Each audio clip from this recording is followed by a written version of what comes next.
Mukama yeebazibwe Oluganda omulungi atulaba ku pulogulaamu Namwogere okuva mu Ekibira Ministry Studio. Tukweyonza nnyo okutwegattako okutwekumirako okubeera wamu naffe era nga tutandika pulogulaamu yaffe mu butongole eri omwami n'omukyala yenna atulaba naawe amaliriza emirimu gye essaawa zino nga batudde twetegekedde pulogulaamu Namwogere bajja Mukama akuwe nnyo omukisa. Omulama gw'olwaleero guli ku nsonga y'abasumba babadde bagenda nga babuzaabuza abantu bayimiridde ku mawulire, bayimiridde ku maleediyo, bayimiridde ku mativi, bagezaako okubeera nga baziyiza abantu obutajja mu bannabbi, kusabibwa nti bannabbi ba bulimba. Naye olwaleero twagala tukugambe omuntu bw'alaba nga ngoba emizimu ayiga ki? Kubanga omuntu ow'obulimba era nga alina amaanyi amalala ag'ekizikiza g'akozesa tasobola kugoba muzimu. Olwaleero tufunye obuzibu bw'amaanyi nti abasumba babadde batuula eno gye babeera n'obasanga nga balina engeri gye bagenda banyonyolamu abantu etategeerekekwa nga nnabbi Eriya wakozesa emizimu era ne balagira n'abantu obutalinnyayo. Emizimu kitegeere tegisobola kuba mizimu ginnaajo nnyabandaba ssebandaba. N'omusumba kikuyigiriza ki olwaleero? N'olw'ensonga eyo butamala nnyo obudde nga twongera maaso ne pulogulaamu yaffe nja kusaba osomereyo ku lunyiriri lumu mu Bayibuli omwo ng'ogenda mu kitabo kya Matayo era nga naawe omulabi waffe omulungi nsaba obikule Bayibuli yo wonna wonna w'oli. Tuli mu kitabo kya Matayo 12 okuva ku lwa 22 mpaka 29. Egamba eti era obadde obuzaabuzibwa otya? Omuzimu tegusobola kugoba muzimu gunnaaguba kulimba. Era ekyo kitegeere. Tugenda maaso ne pulogulaamu twegatteko. Nsaba onsomereko. Awo ne bamuleetera omuntu aliko dayimooni ng'azibye amaaso n'omumwa n'amuwonya. Oyo yali azibye amaaso n'omumwa n'ayogera n'alaba. Ebibiina ne bisamaalirira byonna ne byogera nti ono ye mwana wa Dawudi. Naye Abafalisaayo bwe baawulira ne boogera nti oyo tagoba dayimooni wabula kuwa Beeruzebuli omukulu wa dayimooni. Bwe yamanya okulowooza kwabwe n'abagamba nti buli bwakabaka bwe bwawukana bwokka buzika, na buli kibuga oba nnyumba bw'eyawukana yokka terirwawo, ne Setaani bw'agoba Setaani ayawukana yekka, n'obwakabaka bwe bulirwawo butya. Obanga nze ngoba dayimooni ku bwa Beeruzebuli, abaana bammwe bagigoba ku bwani? Kale abo be bali basalira omusango. Naye obanga nze ngoba dayimooni ku bw'omwoyo gwa Katonda, kale obwakabaka bwa Katonda bubajjidde. Oba omuntu ayinza atya okuyingira ennyumba y'omuntu ow'amaanyi n'anyaga ebintu bye wabula ng'asoose kusiba ow'amaanyi oli n'alyoka anyaga enju ye? Omusumba ndaba naawe omulokole gwe bawabya ng'era paasita we akoze kinene nnyo okubuzaabuza abantu n'okubakyama. Oyiga ki mu ekyo? Mu Bayibuli Matayo 12 okuva ku 22 mpaka 29. Sitaani tasobola kugoba sitaani munne. Abasumba baleme bazanyira ku bwongo. Amazima amatuufu bagamanyi era bagategeera. Naye mu nsonga eyo neyeefuula nga atamanyi kikyategeeza. Ennyiriri ze twogerako ziri mu Bayibuli zaabwe era be bamu abalina zibasomera. Lwaki ebyo byonna byonna bw'aba abasomesa tabyogerako? Olwaleero twagala abasumba mulambululire abantu. Buzaabuza omuntu naye ng'ennyiriri ezo nazo zimusomesa. Ogamba amaanyi g'okuwonya tegaliiyo era abo abagayina bakozesa ga kizikiza. Bayibuli egambe nti ne balyoka bamuleetera omusajja eyali azibye omumwanga n'okulya tawulya ng'aliko emizimu. Yesu n'alyoka amuwonya n'amusumulula. Oluvannyuma lw'okumala okumuwonya era nga mmwe era we mwogere gye muli ne mugamba akozesezza amaanyi ga kizikiza. Naye yababuuza ekintu kimu, Sitaani ayinza atya okugoba sitaani munne ng'ate ba mikwano? N'olw'ensonga eyo kakkana somesa abantu ebisaana okubazimba, leka kubuza bantu. Nga tugenda maaso ne pulogulaamu Namwogere tusaba twegatteko ku mikutu gyaffe gino wammanga ng'ostreaminga live era ng'oteesa wamu naffe oli ku pulogulaamu Namwogere okuva ku Ekibira Ministry Studios era ng'osobola okugenda n'otusanga ku Facebook page yaffe ya The Kimera Ministries, Facebook eya Elijah Kimera James, n'ogenda ku Twitter The Kimera Ministries, Instagram The Kimera Ministries, YouTube The Kimera Ministries. Tewerabira ogenda ku mukutu gwaffe mugatta abantu gagadde ogwa website www.thekimeraministries.org. Then n'ogenda ku Google n'osobola okusangayo ne programu ennamwogere yonna ku Google gye tuli. Tewerabira okutu emailingalako n'osindika email ku email yaffe eri ku jameskimera1986@gmail.com. Essimu osobola okunkubirako wammanga gwenayina ayagala okumanya ebisingawo n'onkubira ku 0785 23 26 00. Era osobola okukuba ne ku namba yange endala eya 0773 ya 54 73 31. Nkubiraako ngenda kuba nkuyamba era tolimbibwalimbibwa, jangu mu counseling ondabe yangu osabirwe. Then n'abantu abamu ku bo abakyalidde mu The Kimera Ministries studio okuteesa wamu okubeera nti ensi yonna yonna esobola okumanya amazima. Era nga mu bufunzi ngenda kutandika n'omwami Mr. Primary School. Ntandise naawe tulina ekizibu ky'abasumba nga wetufunzafunza obudde era nga weyogerako nnyo ng'ensi yonna ekulaba. Ole live katale k'ensi The Kimera Ministries studio. Muzino guli gye guli gy'oli. Sorry, tandika n'amannya go. Nasina kweranjula kusooka okwebaza musajja wa Katonda Nabbi Elia Kimera James asobola ofisa awakadde n'abeerako wamunnaffe okwogera ku nsonga ez'obwakabaka bwa Katonda. Ensonga zituleseza wano za bwakabaka bwa Katonda. Tetuli mu politics wa kulwana n'abasumba, tetuli mu politics wa kuwakula ntalo.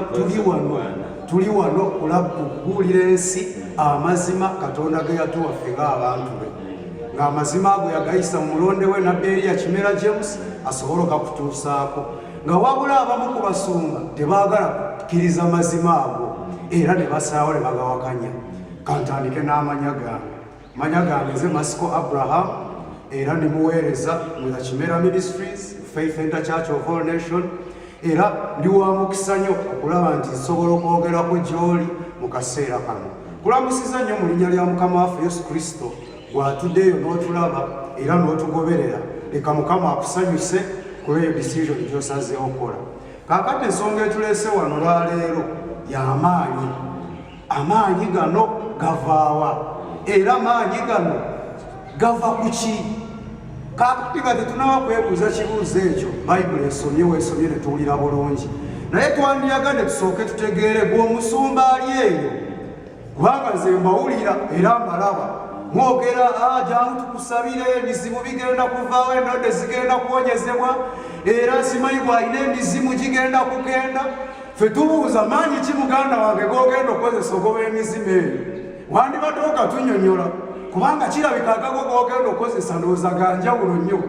Waffe we twogera wano ne tugamba nti emizimu tugigoba mu linnya lya Mukama waffe Yesu Kristo, era nti omuzimu tegusobola goba muzimu gune waago. Kati ffe twewuunya ate wotandika ovumirira amaanyi gano agolesebwa mu The Kimera Ministries ate nga ge gagoba emizimu, gwagago ogajjawa era gagenda kugoba mizimu gatya? Kyetuva tugamba nti gwe musumba ali eyo tegeera Bayibuli ozirina. Ffe twategeera obuzibu bw'abasumba abamu. Omanye omuntu akusingako tayagala kkiriza, afazaali afumbafumba ekibooziboozi, ye waalaba nga kimuyisaawo alaba kimukolera.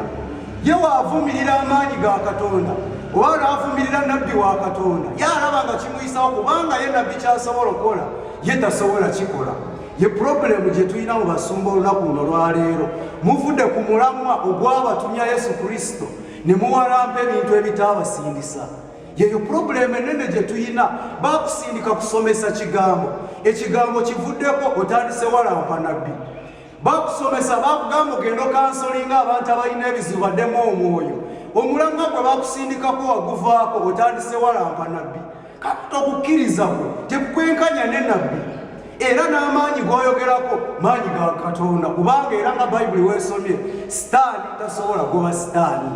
Ekyo tekiriiyo. Era ebibala bya sitaani ffenna tubimanyi. Sitaani aleeta ensimbu, sitaani alumbagana omuntu n'amutugaatuga. Kaakati nabbi wa Katonda waakusabira ezo ensimbu ne zigenda, toyinza gamba ate amaanyi ga sitaani, kubanga ebibala bya sitaani tubimanyi. Kale n'olw'ensonga eyo bw'ali awo tokkiriza muntu kuzanyira ku bwongo. Bapasita batufudde kwegamba omupiira nga gwe basamba ne bakuzanyirako ne bakufuula ekyokuzanyirako n'ayagala akufunemu naye ng'ate ebizibu byo tebivuddeewo. Ayagala kwefuulamu akulumirirwa naye ng'ate ekizibu kyo tasobola kijjawo. Instead asalawo kuvumirira abo basobola okugyawo ekizibu ekyo. Kale olw'ensonga eyo ng'amaliriza bwe munafu atulaba tokkiriza muntu kubuzaabuza. Tokkiriza pasita kuzanyira ku bwongo. Jangu weerabireko mukwano. Jangu laba amaanyi ga Katonda. Jangu naawe olabe osobola okweyesa obwongo n'okola final judgment kwogenda okusirinzira otegeera amazima. Oyo pasita kugamba tatuukangako wano. In fact tayagala nakujja wano so nga twandibadde tumwaniriza aje naye alabeko kubanga osanga obutamanya bwe bumusumbuwa talabangako kituufu. Naawe tukwaniriza pasita naawe bwe babadde babuzaabuza tukwaniriza mujje mulabe amazima. Musajja wa Katonda yasindikibwa kuyamba ffe musobole ofuuka b'eddembe mujule erinnya lya Katonda. Neeyanza nnyo omusajja wa Katonda olwakaddaako musajja Katonda ayogere okuwa omukisa. Programu Namwogere weebale nnyo oteeseza bulungi Mr. Abraham Masiko. Tuli mu Kimera Ministry Studio ng'ekyakya sisinkanibwa Lusanja Kizikabwoko. Osobola okukwata Gayaza Road Wampere n'okula Kinyondo Noja Street mpaka Kabwoko. Era ng'osobola okwegattako ku mikutu gino wammanga gweneene yakwata ogattako. Weebale nnyo emirimu gy'okola emirungi weebale nnyo okuba nga oteze Kimera Ministry Studio. Osobola okuba ng'ogenda wansi wammanga n'osobola okugenda ku Facebook page yaffe n'osobola okuba ng'oweza message eyo ne comment yo n'osobola naawe okulaba nti oyogeraganye wamu naffe. Tulina Facebook endala eriko Elijah Kimera James. Osobola okuba ng'owezayo message mu inbox yaffe tugenda giraba awamu ne comments. Tulina Twitter osobola okugenda tusiminga live naye n'olaba emirimu emirungi era n'owandiika ne message yo tugenda giddamu erimu The Kimera Ministries. Instagram erimu The Kimera Ministries. Osobola okuba nga nawe owezayo obubaka bw'obulungi. Tofuba togezaako okulimbibwa abantu kubanga emirimu gino emirungi Katonda gy'akola gyegyo emirungi gye yakolera mu musajja oyo bwe yagobako emizimu gy'obwakasiru n'amuwonya abantu ne bawakana. Osobola okugenda n'okyalira ne YouTube yaffe ennungi okulaba emirimu emirungi amakula Yesu Kristo gy'akola okuyitira mu muweeza we Nabbi Kimera James okuva ku The Kimera Ministries era nga naye erimu The Kimera Ministries YouTube. Tulina omukutu gaffe omulungi ogwa website www.thekimeraministries.org. Then osobola okugenda ku Google era n'oteekamu erinnya mwe Namwogere gw'enambisize programu eno ogenda kuba osobola otulaba live. Osobola okutusindikira email yo tugenda kuba tugiddamu n'owandika James Kimera 1986@gmail.com. Nkubiraako ogyonsinkane mu counseling ofune endagiriro ekweta ku church kusanda ogyosadwe jjukira okusabira kwa bwereere bakusimu zinene wammanga 0785 23 2600 endala eri 0773 54 73 31. Teweebera okujja ku The Kimera Ministry oli live ku The Kimera Ministry Studio. Tulina omugenyi waffe omulali mu studio yaffe. Yes, Mr. Seman kama yeebazibwe tuyenza nnyo okukyaza mu The Kimera Ministry Studio. Tukusaba oyogereko eri ensi kubanga ensi yonna ekulaba eggwanga yonna likulaba. Manyi kati obuzibu obuliwo The Kimera Ministry etambula wala era tulina okulaba nga tutuusa enjiri eno okutuuka ku bantu.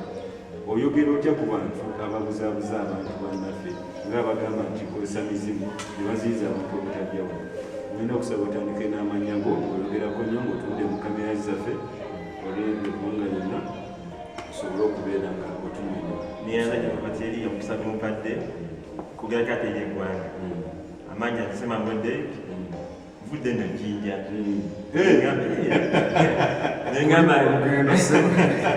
leero kanzije omanyi programu emali enjugobe yanenye nengamba leero kanzije tesekeye eggwanga era omukisa gumpadde gw'amaanyi nnyo ng'amaanyi Semambodde mbagambye vudde Jjinja era leero ndi mu Kimera Ministry Studio wano.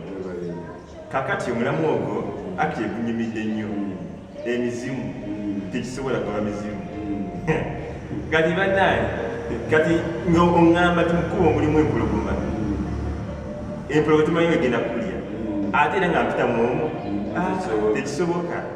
N'olwekyo ebagamba muno nti emizimu tekisobola kuba mizimu kitegeeza tosobola ate gwe ng'omuntu ategeera obulungi ate genda gye giri tekisoboka.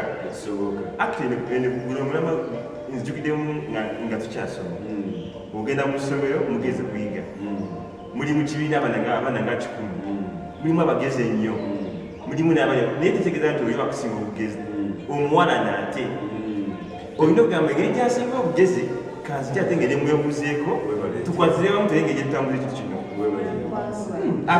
tuba ne mu Bible in the book of Judges simanyi mu Uganda bagegeza ekyabalamuzi mu chapter y'omukaaga boogera ku Baala ne Prophet Elijah ebiseera bali bawakana bagamba Katonda wali asinga Katonda ali mu ggulu oba Katonda w'oku nsi bano Baala yayidanga bannabbi abalala byayina beyogerako naye basinzanga mu kibumbe balina bebasinzaawo kati bawe n'agamba tugenda kusenga okuwakanya ite Katonda wange namwe muyite anaasaka okujja nga tumanya ye mutuufu kati zijja kumulamwa esitole bali enyuma nnyo okufuna obudde mujja kisaba kumwali wafali kakati tunange Bayibuli etugamba ate yali todya mugezi nnyo yagamba sijja kubasooka kambaleke basooke kubanga bamukiriza bayinza okwekwasa ne bakwata ente n'enku ne bakuŋŋaanya balera Katonda waabwe ajja asindika omuliro gojje gwokya egundi ne Bayibuli egamba bakira ku makya ne bayita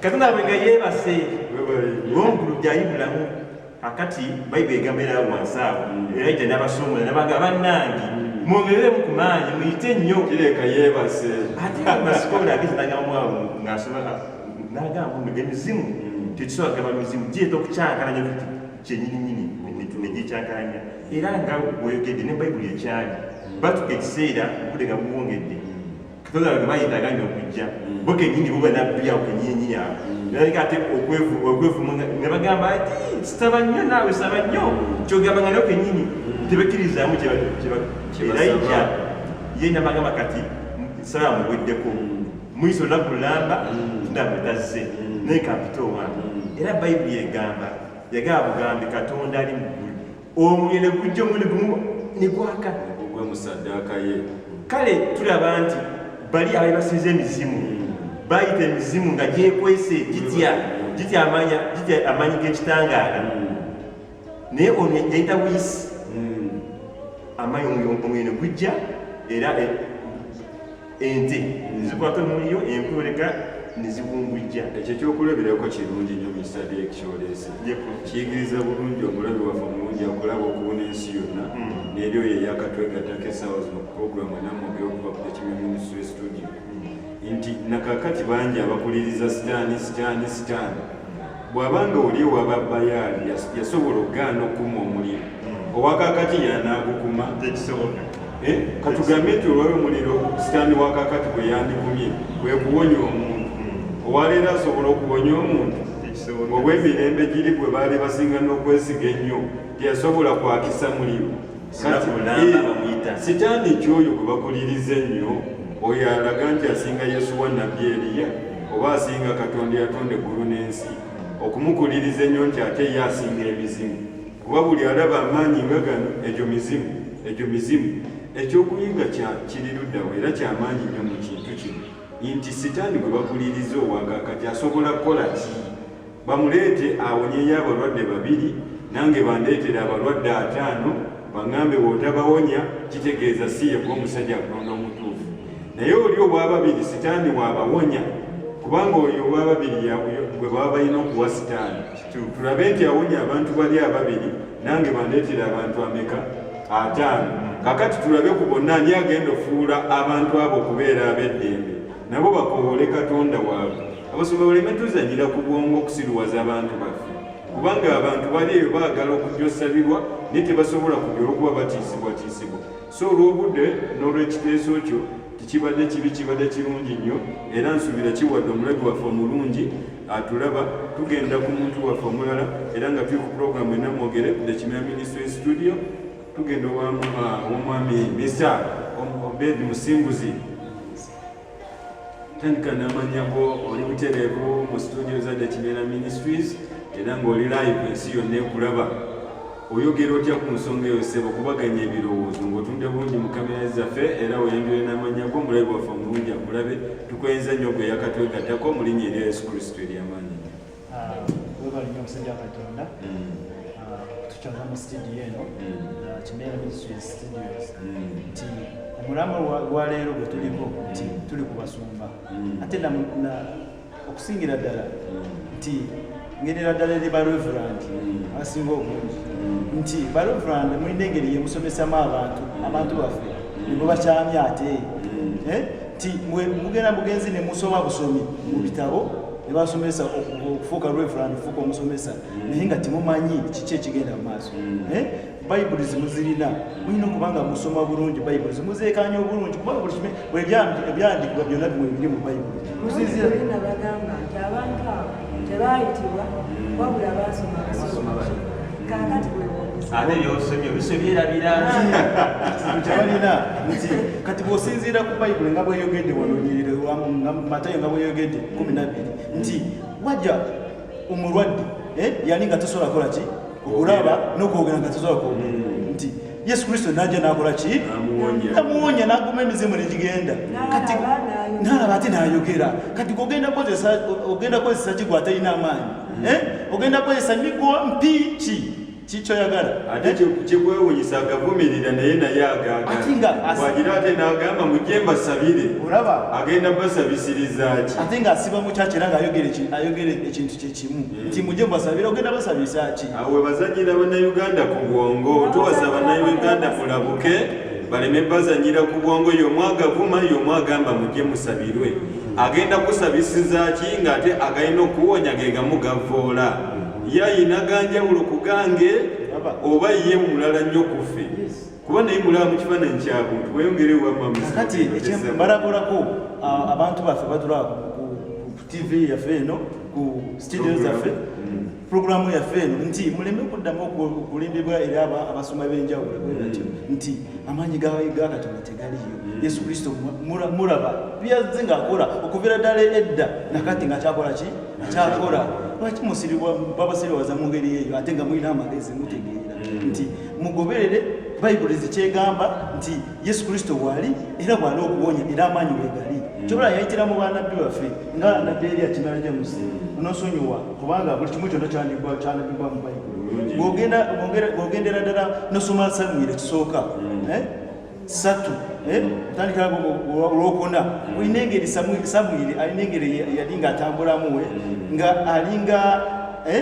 nga ali atambulagana ne Eriya ne Eri yes kati ekizibu kyali alina kiri kimu nti Simon yaliko Katonda naye Eri yali tamanyi nti alina omuntu alinako ki Katonda kati atambuligana naye okusookera ddala nafuna ekirooto yafunira ddala ekirooto nga Yesu Kristo amuyita kati bwe yamuyita engeri yali atambula nnyo ne Eri n'alowooza nti Eri yakola ki yamuyita n'adduka emisinde okutuukira ani Eri teyibuuza Eri naye nga tabitegeera n'agamba addayo yeebake nze tewali kyenkoze eki kyenkusinza kuyise Eri n'addayo n'akola ki neyeebaka era naddemu n'amuyita era gwakubiri badde mpulira eddoboozi nga lingamba nti gompisi Samwiri n'agamba mpulira eddoboozi lingamba ngompisi Eri n'agamba nze sina kuyitako nze addayo yeebake n'amuyita emirundi egi 3 naye nga Eri naye okusinziira n'agamba naye oba Katonda oba alabika Katonda yakola ki yamuyita naye n'amugamba naye n'amuwa obunabi n'amugamba nti buno ddamu okuwulira eddoboozi lya Katonda ddamu obulungi omugambe nti no nze mudduwo akola ki nze omudduwo gonoonya kakati neebuuza abasumba lwaki temusoma bayibuli mutegeera bulungi era kugendera ku lunyiriro olina otegeera nabbi yani nti tebagenda kujabuza okuwa ekitiibwa nga tokirwaniridde era ekitiibwa kyonna olina okuba nga okisobola togenda kuba mu kitiibwa kyotamanyi nti nabbi alina emirimu gye gyakugoba mizimu okwogeza abatasobola kukola ki okwogera kakati kiki kibasumbuwa. So ekyembakuutira kiri kintu kimu, mujje eri Faith Center Charitable Donation, ffe tukole ku mirimu gyammwe, ku buzibu bwammwe, tusabire emizimu giveemu, ensimbu ziveemu, kubanga buli kimu tukirina, nabbi tumulina alina amaanyi asobola buli kimu, muleme kulembebwa eri ba pastors ab'enjawulo, eri ba reverend ab'enjawulo abasoma busomi, ate ffe Katonda yatuwa ekirabo, Yohana Nabbi ekirabo nga alina ogula emizimu. Mwebale nnyo. Tukwenza nnyo olw'okuteesa okulungi Mr. Obed Musimbuzi eyakatwegattako, eyakava ku mirimu, eyakava mu kibuga, eyakava wa oli ku puroguramu enamwogere okuva no ku The Kimera Ministry Studios Live, era ng'osobola okuteesa wamu naffe ku mikutu gino, ng'osobola okugenda maaso ng'olaikinga peegi yaffe ya The Kimera Ministry ng'oweezaayo obubaka bwo, era nga tukuddamu mesajja gy'onaabeera oweereza okusinza ku kuwulira kw'ebigambo by'owulira eyo. Tulina peegi Facebook yaffe endala eya Elijah Kimera James, era ng'osobola okubeera ng'otwegattako n'oweezaayo mesajja oba information ya comments, osobola okutulaikinga oba n'ogenda n'owakinga n'eyo ku bimu ku by'ebirungi Mukama byakola ku mikutu gyaffe gino emirala nga Twitter The Kimera Ministries, Instagram The Kimera Ministries, YouTube emirimu emirungi gyegiri osobola gyebisitingako egyabasumba gye batakkiriza era gye babaleeteramu okubalimbalimba, n'ogenda ku YouTube n'oteekamu The Kimera Ministries. Tulina omukutu gwaffe omulungi ogwa website ng'osobola okusoma ku byonna ebifa ku The Kimera Ministries, era ng'osobola okuteekamu www.thekimeraministries.org, era nga osobola otusanga ne katale k'ensi yonna akagogo, ng'osobola okugenda n'onoonya puroguramu eno gwena gisubiddwa abadde mu kibuga, abadde ataliiwe, yadde atalina masannyalaze, osobola okugenda n'onoonya puroguramu n'oteekamu ekigambo mwenna mwogere ku gogo, bagenda babagikuleetera. Gwena ena ali mu nsi y'ebweru oba okumpi n'ewala, osobola okubeera ng'otugendera ku email yaffe n'otusindikira email yo tugenda kuba tugiddamu ng'okozesa erinnya jameskimera1986@gmail.com. Nkubiraako gye ne mu kansolingo gye ne ku Sunday musabire ove mu kulimbibwalimbibwa abasumba ate nga amazima amatuufu bagamanyi. Eri 077 54 73 31, endala eri 0785 23 26 00. Tewerebera okujja ku Faith Center Charitable Foundation, tuli ku puroguramu enamwogere era nga mu byonna tukwebaza okutwekumirako. Yes, Mrs. Sylvia, Mukama yeebazibwe nnyo. Oli ku puroguramu enamwogere live The Kimera Ministries studio, oyogera ki eri eggwanga kubanga eggwanga yonna likulaba. Tuwulidde ebigambo bingi ebitiisa abantu, bakyayisa abantu, batuvuma, amaanyi gye gali asoma bakkirize. Otasoma Bayibuli zaabwe naye nga byonna ebyawandiikibwa Babimanyi.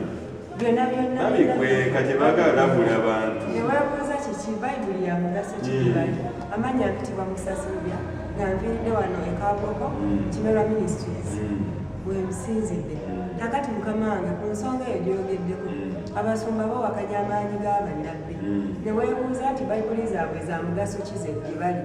Kakati nze ngenda kutandika nga njogera ku kyawandiikibwa Amosi kye yayogera eri abantu ba Yerusaalemi nga tugenda sinzira ate mu chapter 3, Amos chapter 3 verse 7. Mukama Katonda ayogera n'agamba nti mazima ddala Mukama Katonda taliiko kyalikola wabula ng'abikkulidde abaddu be bannabbi ekyama kye. Ekyabasumba tebaagala kiwulira. Mukama Katonda taliiko kyalikola wabula ng'abikkulidde abaddu be bannabbi Pasita teyagala kiwulira era bw'okyogera agamba ani yamuyita. haramu ekyo kive kyennyini. Bamanyi tino bannabbi baakoma ku mulembe guli ogwa Musa, baakoma ku mulembe gwa Eriya, baakoma ku mulembe gwa Isaaya. N'ekirala bwe bawulira nnabbi nga mufirika balabanga gwe wabyetuuma bwetuma. Bamanyi nabbi olina kuba muzungu, mungereza oba muyisirayiri ate nga wasoma. Olina okubanga Obuzibu obuli mu basumba baabwe. bwebwo obuzibu bwe tulina. Nze katambuza onkuli omusumba bannange gwasomerawo obugundi obwo kale Katonda kwita ki nabbi yentatya nabbi Bo bamanyi nti buli kimu kyakusoma. N'olaba Levulandi bamala emyaka asomerera bwa Levulandi, asomerera bwa Ate Faata. weebale mbakuba nnabbi nga n'amaanyi gagano genina naye nga ndi muzungu. Ensi yandibadde enjavulira bwavula nga buli omu alabanga atuukiridde Katonda. abafirika twabaki temwekkiririza nti Katonda asobola bakola Buli kimu omulimu. bakiteeka ku mizimu, bugamba obwongo sitaani yabukwata. Buli kimu bakiteeka ku mizimu. Katonda alikola sawa meka, alikola lunaku ki, alikola dde bulamu. Katonda gy'ali n'olwaleero Katonda alina bannabbi be yalonda.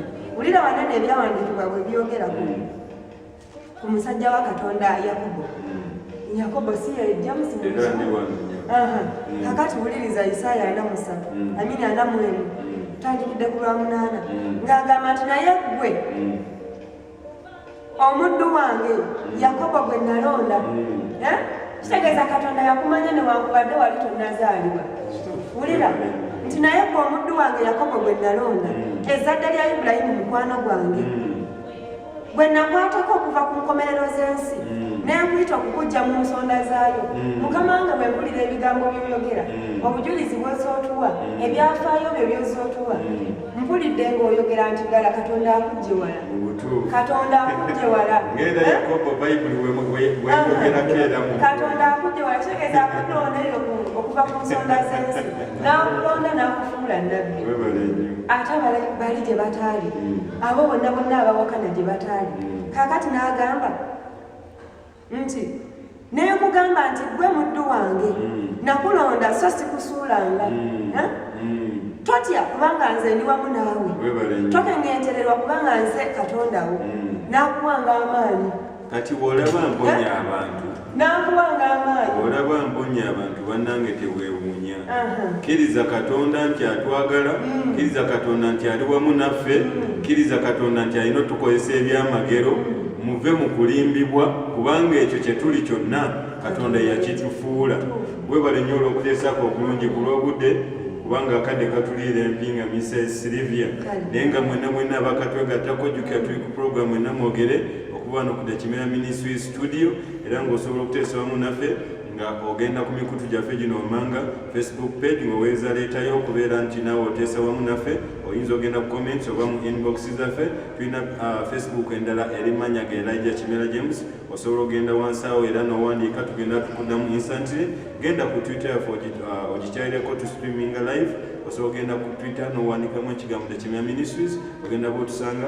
Era tulina ne Instagram osobola okuba oteesa wamu naffe ogenda wansi awo n'owandiika byonna by'oyagala tugenda tukuddamu. Teekamu erinnya The Kimera Ministries. Tewera okukyalira emirimu emirungi amakola Mukama gy'akola okuyitira muddu we Nabbi Kimera James ng'oteekamu erinnya The Kimera Ministries. Tulina omukutu gagadde ogwa website www.thekimeraministries.org era osobola okuba nga otusangayo. Naawe mwenna ababaddeeyo nga tolabye puroguramu eno osobola ogisanga ku Facebook, osobola ogisanga ku Twitter, osobola okugisanga ku Google era w'ogenda ku Google n'oteekamu erinnya mu puroguramu Enamwogere ogenda kuba osobola ogiraba kwegamba osobola okuba nga okubaganyiza wamu naffe ebirowoozo. Puroguramu Enamwogere esangibwa ku The Kimera Ministry Studio era nga okubaganyiza wamu naffe ebirowoozo tukwenza nnyo okutulaba n'okutwegattako ebiseera bino byonna. Yes, Mr. Maxwell. Mukama yeebazibwesebo.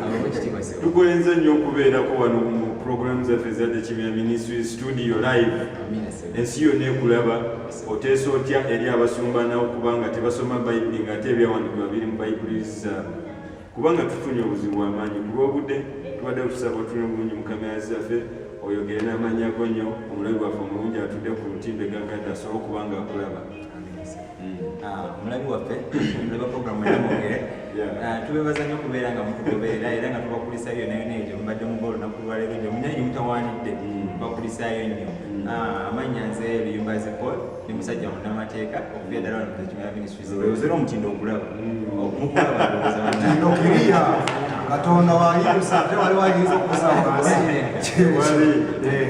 So kakati nga tugenda maaso n'omulamwa tulabye ddala tulabye ekizibu ekiro ekyabasumba okubeera nga bagamba nti nno ki amaanyi gaba mu nnyanja oba ng'Ebbayibuli bwe tusomedde kino maanyi gabwa sitaani. Naye tugendere ddala ku kikolo omuganda agamba eddagala tuba tugendera ddala ku kikolo nsubiraku sikuwa ddagala lyokka wabula kuwa n'ekikolo enkola ng'eyo soka tukirire ddala wansi.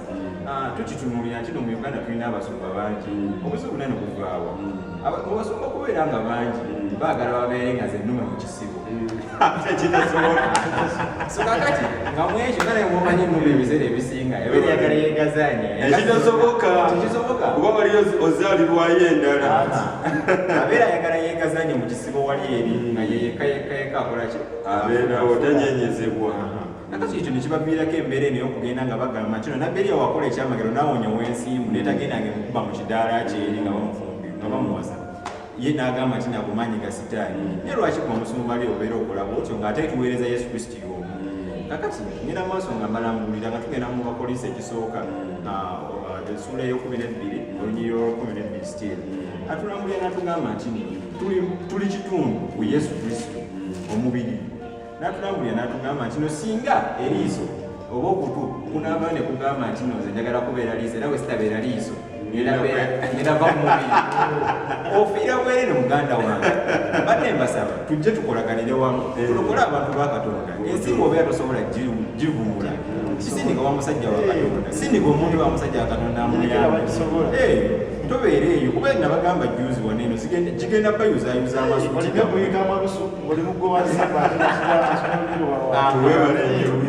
wa Katonda asobola okugoba ensingu jangu omuntu musindike naye gwe kenyini osobola okujja kuba nawe kyemumanyi olina obuzibu bw'oyitamu eyo naye nga naye tosobola kwevumula nkyamu omusajja wa Katonda akusabire buli kimu kigenda tereera akugumya so omusajja wa Katonda byo byangu okutwaliza wamu olwaleero Program mwena mwogere abalungi mwena abatulaba era tubebaziza nnyo okutwekuumirako nga muli ku program mwena mwogere okuva wano ku Kimera Ministries studio live kanisa esangibwa Lusanja Kitezi Kabwoko ng'osobola okujja n'otukyalirako era butereevu ogenda kuba osobola okuyambibwa n'osabirwa era nga mu byonna twongera okugamba gwena yakatwegattako tumaliza programu yaffe eno osobola okugenda ku mikutu gyaffe gino wammanga n'obuweereza okuteesaako The Kimera Ministries page n'oteesaayo okuteesaako tugenda tukukuddamu era nga byonna osobola oyitya comment osobola okuyitya wonna w'oyagala oba mu inbox tulina Facebook endala eri mmanya ga Elijah Kimera James osobola okuba otukyalira tugenda ku Twitter eri The Kimera Ministries bw'agala otuvisitinga ku Instagram The Kimera Ministries bw'agala ogenda ku YouTube The Kimera Ministries bw'agala ogenda ku website eri www.thekimeraministries.org then ku Google osobola otusisinkana n'ola program ena mwogere ogenda osaamu ekigambo ena mwogere bagenda bagikutuusaako weena ali okumpi newala osobola okwesa email ng'ogenda oteekamu erinnya James Kimera at 1986@gmail.com eri James Kimera 1986@gmail.com towerebera okunkubirako n'ojja mu counseling oba n'ojja ku Sande okubeera nti osobola okuyambibwa tobeewo n'okubibwa mizimu ensimbu ebiseera njamu nkusabire biveewo nkubira ku simu wano wakati wammanga 0785 23 2600 endala eri 0773 54 73 31 tumanyiza program The Kimera mwena mwogere okuba no ku The Kimera Ministries studio nsigadde amanya nze nabbi Elia Kimera James namakuutira mwena mujje musabirwe ne bannange Semambo Derek Masiko Abraham Sasubya jangu osabirwe Paul Maxwell Yubazi munamateeka Musinguzo Obed mwebale nnyo okukyali yaffe Center Church of All Nations The Kimera Ministries studio abali mubangulize ko sode batuukako Mukama bwenywa omukisa mwera